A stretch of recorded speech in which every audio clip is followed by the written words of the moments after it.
Good morning.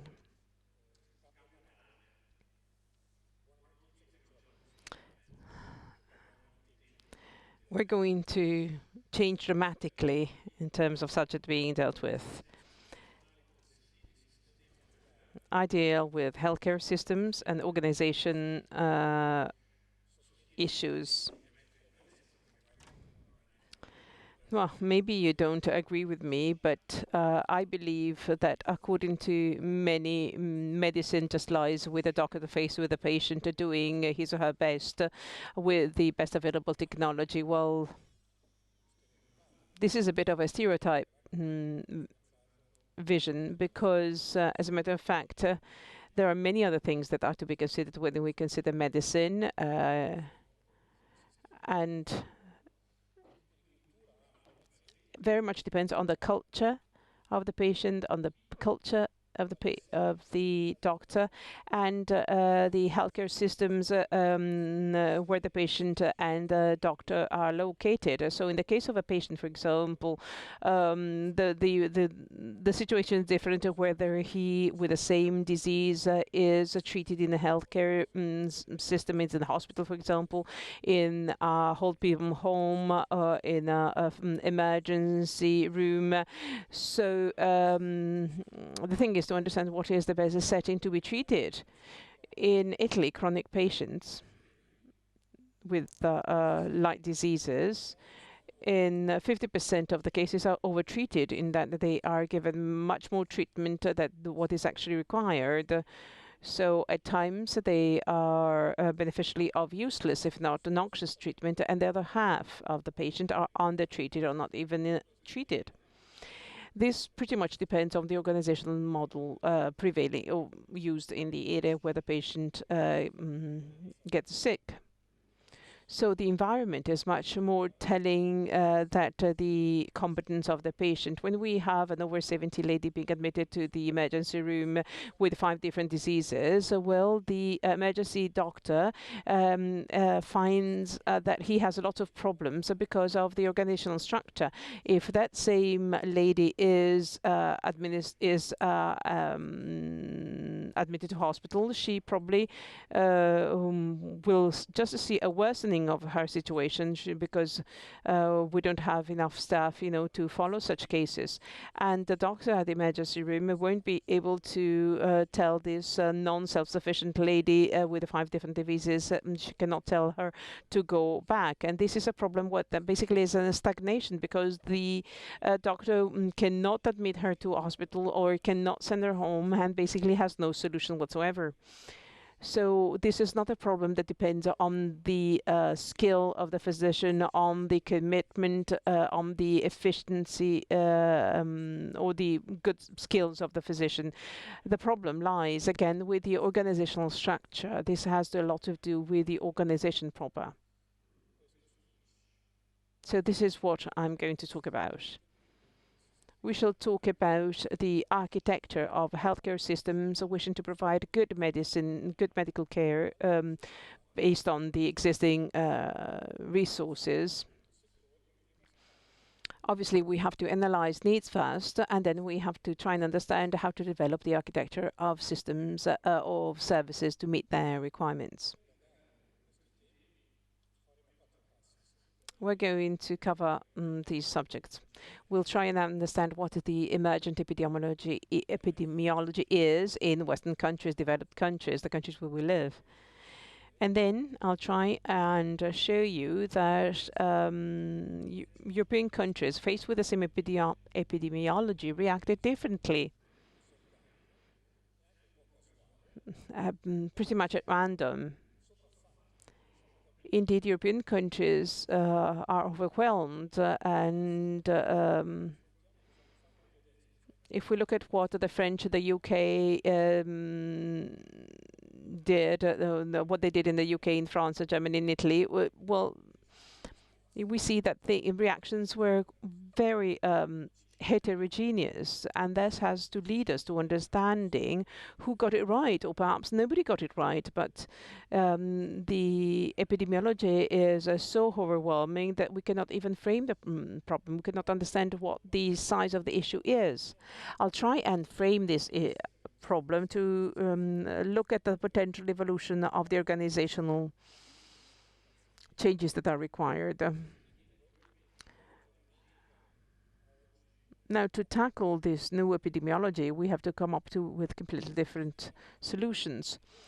And then we're going to see the problems that the new services are creating.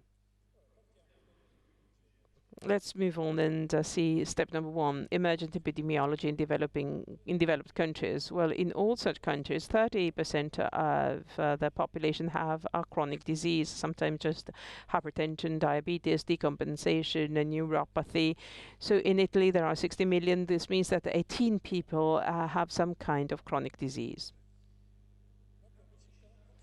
And the chronic nature of such diseases uses up as much as 70% of the health expenditure. So this is really very much the core of the business. I'm no physician, but chronic diseases require 4 different steps. I have to have an early recruitment, an early treatment. If I can correct, for example, the lifestyle of a high tension patient at an early stage, I can have a high degree of success. So early recruitment is a step number 1. Patients then are to be included into a cost-effective path to treat the disease, and then we have to make sure that all the pipeline drives to the same objective. So the GP cannot say a different thing from the a specialized doctor, or the nurse can say something different again, because we need everybody stating the same things. And what is most important for chronic patient is to make sure that patients are compliant. So we have to make sure that those patients for some 20 years follow the recommendations clearly. So basically we have to have consistent recommendations given by the different professionals and compliance. These are the steps that this is the 4 steps that obviously the hospitals cannot provide. You know, the hospitals cannot treat early, because usually hospitals have to role play with patients that are acute patients, not with chronic patients.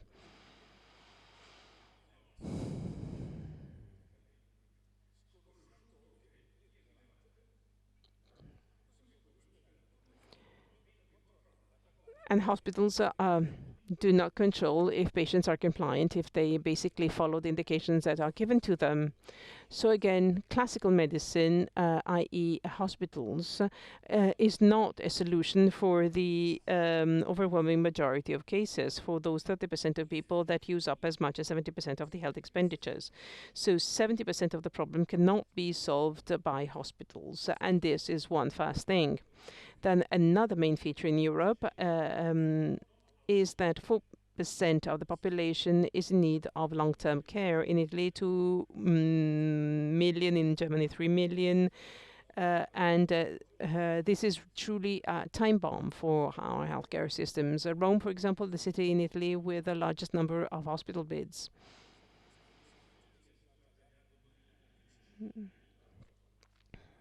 Usually we decide, usually people in my job are trying to cut up the number of hospital beds. Well, in Rome, we don't have any beds available for people requiring long-term care.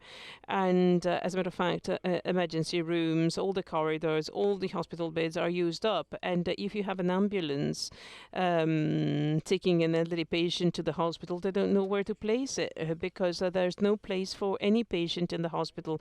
the emergency room are completely full, and sometimes the stretchers are just placed in the corridor. I thought that that couldn't be true, but the problem is that sometimes the ambulance stays for as long as 12 hours in the yard facing the emergency room because they don't know where to place the patients. And so what the solution that has been found is no stretchers. And then there's another side to the problem, in that thanks to the new medical equipment, we have cut the number of hospital stay, the length of hospital stay, and we know that in Italy we would have less. We should cut hospital beds by 30%. Why is that? Because hospital technology is quite effective and fast, and can be administered in the on an outpatient basis. So usually hospital stay are pretty complicated. But as for cancer patient, basically we work most with on an outpatient basis. If you look at medical ward with old ladies, the technical specialized content is quite limited, to say the least. So with many specialty, we have the reversal of the trend. We have much more care being administered on an outpatient basis. So we have a lot of complexity for patients that are admitted on an outpatient basis, and much less complexity in the hospital, because usually the hospital is only required for long-term care with a very little advanced medicine being administered. So it is the outpatient basis that administers the most important and advanced medical care. 40% of outpatient basis basically is paid by the patients out of pocket, so straight by the patient. 40% Italian healthcare system, in its core activity,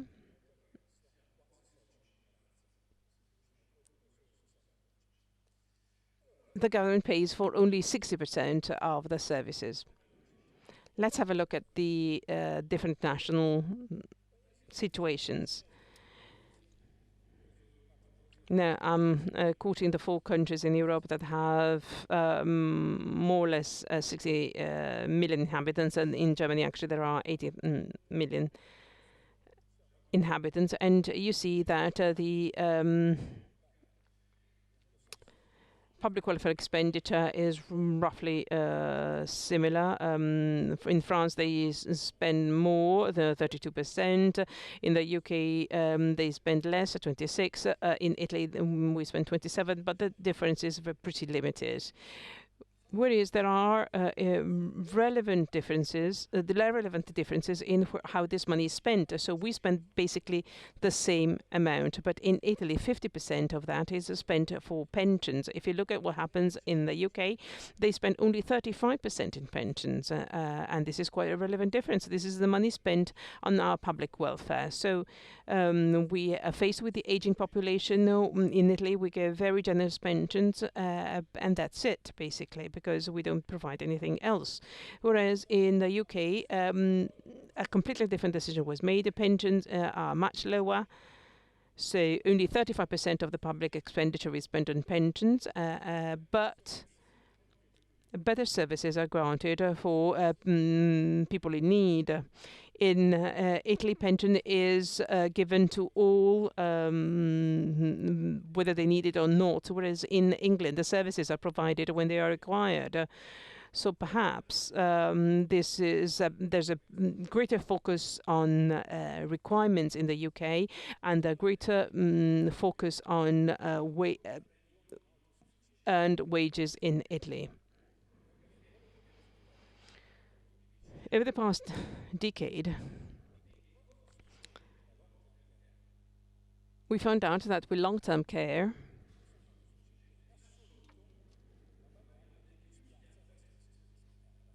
we spend quite a lot. In Lombardy, for example, there are 10 million people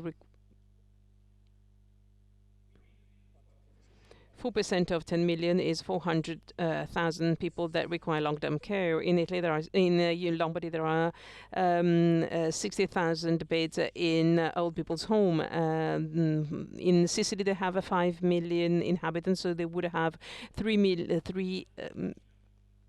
million, but they have 3,000. So the difference between Lombardy and Sicily is quite stark. What happens in Sicily is in the medical ward of small hospitals, they are filled just with non-self-sufficient elderly people that use up a lot of resource and make that money unavailable for other purposes.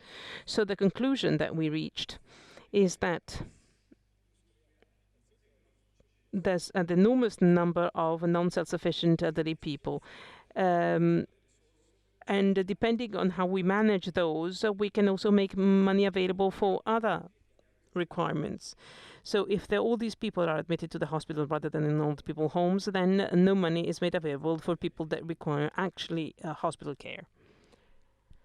Here again, differences are among different countries. If we look at the situation in the UK, for example, in the UK, they decided that to help people that are non-self-sufficient, 30% of the money is made available by the Social Security, and municipalities spend an additional 30%, and citizens spend 20% out-of-pocket resources.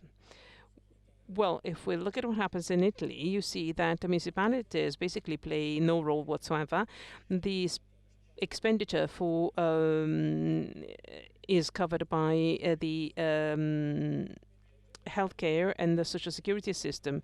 In Germany, they devised another pillar of the welfare system, which is called insurance for non-self-sufficient patients. All citizens contribute 1% of their wages for that to set up this fund. It is some kind of second pension. So basically, you get a pension, and when you become non-self-sufficient, you can get another specific amount of money.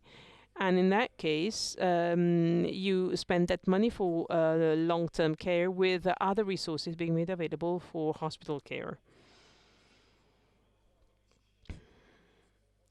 Earlier on, people were wondering whether money is going to be made available for precision medicine. Well, other countries are getting organized. They are trying to save up money for long-term care so that they can release other capitals for precision medicine or innovative medicine for other patients that are not elderly, non-self-sufficient patients. In the press, sometimes they say that Italy is a country which relies very much on state aids, but as a matter of fact, this chart proves that the opposite is true. As a matter of fact, Italy is the country that leaves the citizens free to spend their monies as they wish, whereas in Germany, 60% of the money of the services is provided by the country, whereas in Italy, again, much more money is paid out of the pocket by individual citizens, and this obviously causes different situations. In Italy, we have 800 carers.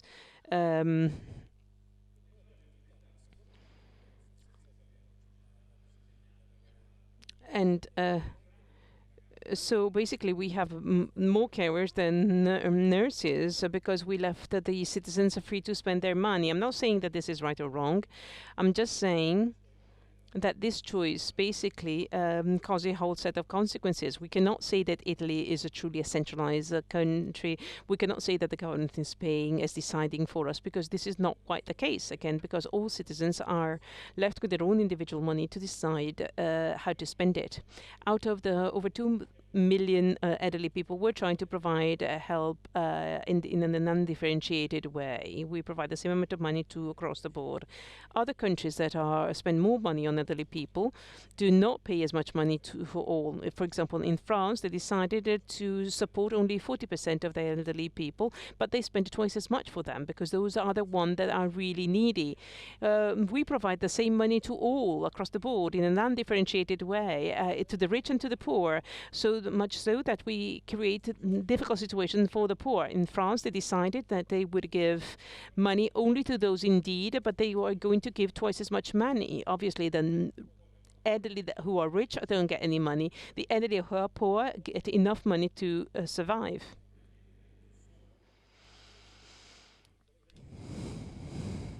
So in Italy, basically, we use no criteria whatsoever to give the money. In Italy, we have the problem that we don't make any choice. We give the money piecemeal, without making any decision on the severity of the disease, on the money, on the income of such people. In other countries where they have much more money than we have, they make choices. Those who are richer could give more money to all, but who in Italy, we have less money, and which would be much more precise in the criteria to choose the beneficiaries of that little money available. Now, referring to our epidemiology, we should probably consider another way to represent our systems. We should reason based on focusing on targets, because obviously each individual brackets of population have different requirements. For example, the Alitalia company thinks about the frequent flyers. There are business flyers. There are business people flying for tourism. There are business people flying for business. So there are a combination of different targets, basically. And obviously, that has an impact on how you study your advertising campaign, for example, on how you organize your airport. And the same is true with us. We cannot provide one solution for all the targets. So the hospital is not the only solution. We have to segment our patient and devise a specific treatment for specific patients. There are different requirements that are to be met with different tools. I believe that these are our main targets: long-term care, people requiring disease management and primary care, the post-acute care, basically elderly people, and we have to make sure that elderly people are admitted to hospital, and then acute care.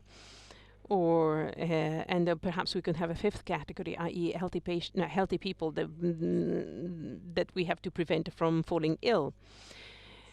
There are a group of services being offered for individual members of such groups. As for long-term care, for example, we need day centers, home care, nursing homes. As for disease management, we should have outpatient basis and primary care being administered, and so on and so forth. Ognuno di questi setting Each of these group of patients obviously has new requirements, new problems. As for long-term care, for example, the problem is who's paying, the public system or the family. In Emilia, for example, if you move from the hospital to a nursing home, the nursing home is not to be paid. If that same patient goes home for one day, and that if he goes to the same nursing home on the next day, then he has to pay, strangely enough. Long-term care units are sometimes exactly the same as nursing homes. In one case you have to pay, in the other case you don't have to pay, which is quite, again, incongruous. And there are patients, there are cases, there are countries where the decision was made to always pay, and there are other countries where the decision was made never to pay. In Switzerland, for example, everything is given for free. In other cases, basically you pay for the first. The first 60 days are given for free, but after that.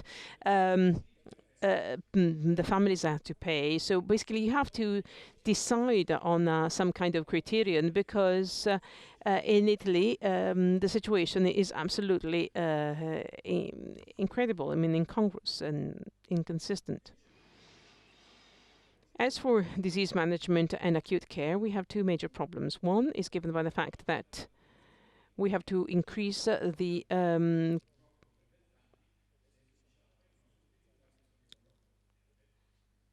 clinical carers.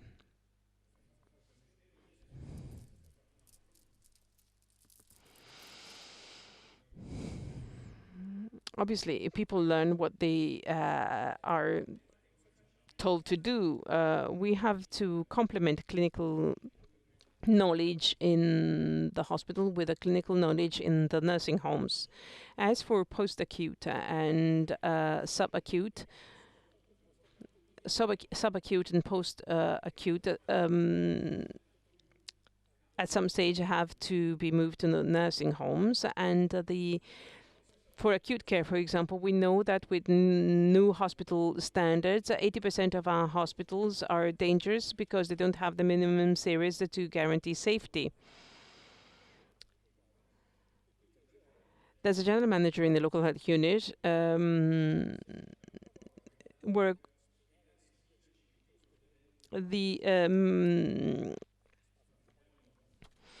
I was asked to provide some data stating that the hospital is dangerous, so that less people would ask to be admitted. As a matter of fact, we found out that the clinical competence was not there in many of the hospitals because they didn't have the minimum series. So all wards had to be shut down. When I showed the general manager such figures, he was quite taken aback. I wanted to frighten the mayors, but this is perhaps too much. We cannot scare them to death like that. So we know that there are some local units that are to be merged together, so to have to a minimum series to grant a better safety. But politically wise, obviously, the job is not that easy. We cannot just shut down hospitals. Politically, we have to try and solve some of these problems. But let me just say that some of these problems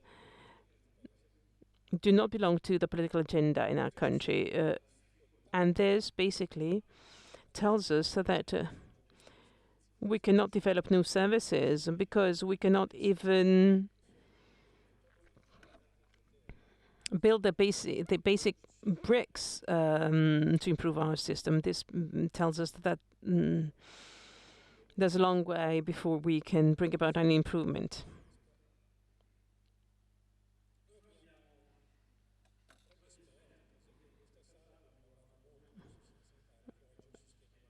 The Italian national healthcare system has certainly a number of advantages. Certainly, there's no deficit. And as a matter of fact, there's a surplus has been recorded for 3 years. All regions are running on a surplus rather than a deficit. Important leap forward has been made in the services being provided across the board in all regions in Italy. Think, for example, that the Rome region, Latium, 2 months ago, cut to 38% of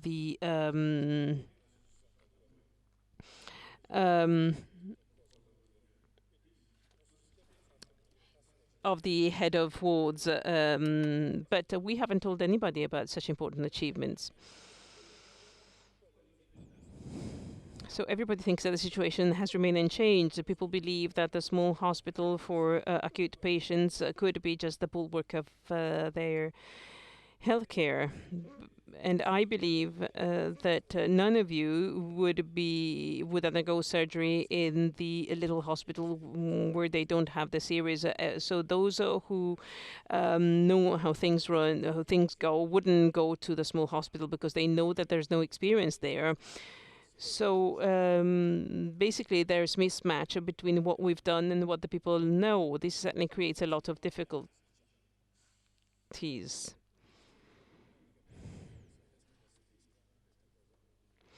Unfortunately, there's a lot of demagogy in Italy that doesn't play in the hand of culture and development.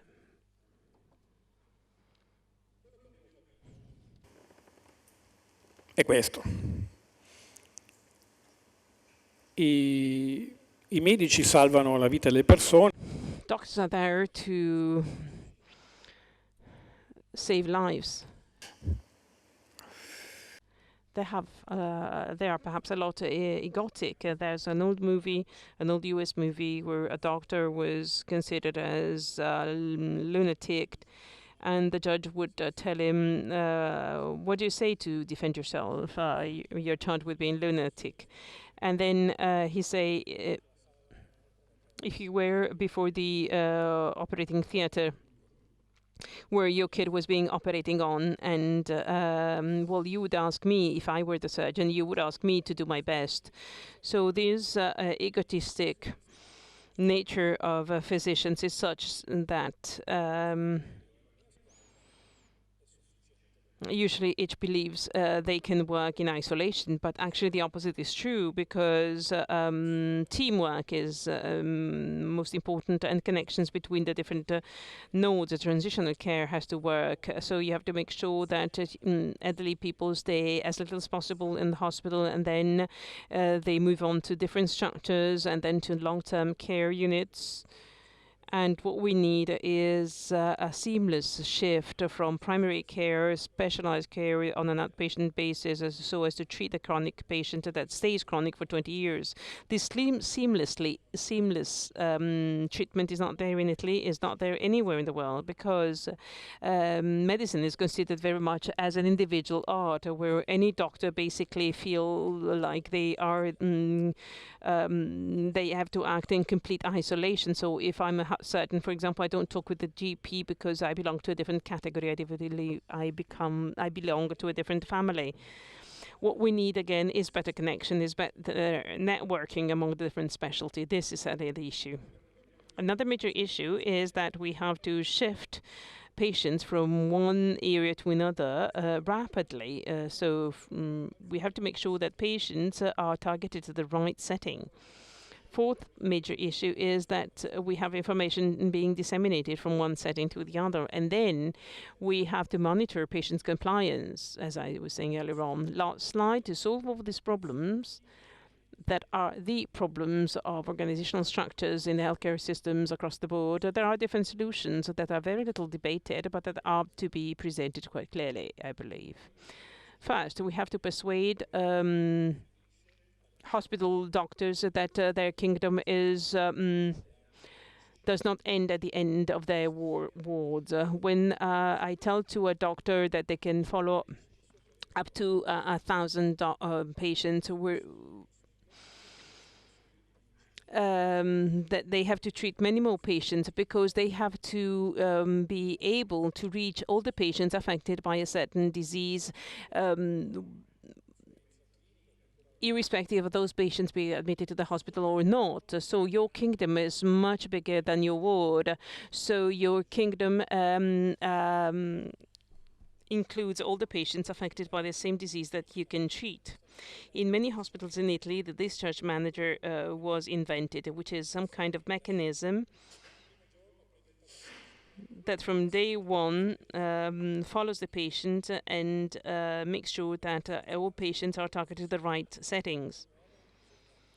This is a new job, and these new professionals are to be given budgets so that these new professionals can actually place the patient in the right setting. So, for example, this elderly lady is discharged from a hospital, and then they have to have the money to place that woman where it is best. One last thing that is very important to me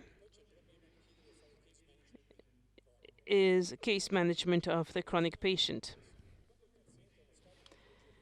When chronic patients, sometimes, for example, for COPD patients, you can have a low-level case manager for BPCO, but if you have a more serious patient, then you have to have a higher-level manager.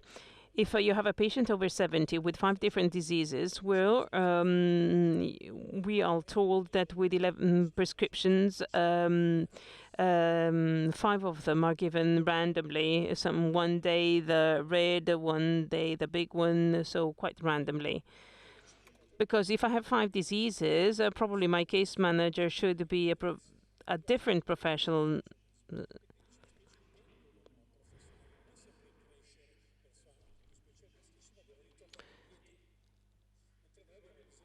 Sometimes I need a different case manager.